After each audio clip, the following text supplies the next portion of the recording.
Number one, which is going to be Killeen. This is the biggest city in regards to population size and everything that is closely located to Fort Cavazos. It's also going to have some of the best commute times for those major gates. We do have other gates on Fort Cavazos that are a little bit further out that may be a little bit more accessible through some other areas. But for majority of the gates, they're going to be accessible through different parts of Killeen, and living in Killeen, of course, will make that commute a lot shorter for you, ranging between 5 minutes and 15 to 20 minutes to 20 minutes, usually if you're further out in certain parts, or if it's just a lot of traffic or something like that. Now, that is a potential con. Some parts of Killeen definitely do have some higher traffic. Depending on where you live, sometimes it's easy to get on and off that highway, but if you start the further into certain parts or subdivisions that you get into the city, you can definitely hit a little bit more traffic, especially if it's school time, 7 a.m., 8 a.m., 6 p.m., 5 to 6 p.m. when people are getting off work too. So sometimes you can definitely hit more traffic here. If you're familiar with this area, W.H. Young it's not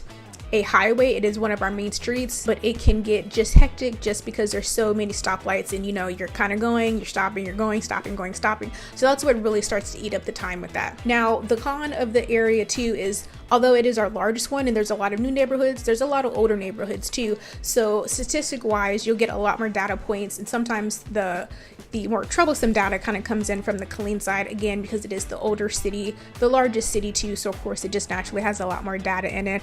This is the one that's going to have one of the larger downtown areas, but a lot of the older city areas, some of the homes need more renovations, need more work and things like that. So sometimes people do venture out to different locations or different parts. And another thing is that property taxes can vary a little bit more here based on subdivision. So you will see some slight deviations or slight changes depending on the specific area that you're looking at. But Killeen is coming in at number one since it is the closest. It also has so much variety in regards to the different home styles, price ranges. Killeen ISD is of course attached to Killeen, so that's going to be the largest school district in the area. So the most high schools, elementary schools, and middle schools as well. Now, before we move on to our next one, I also would like to say now Killeen is also well known for its affordability.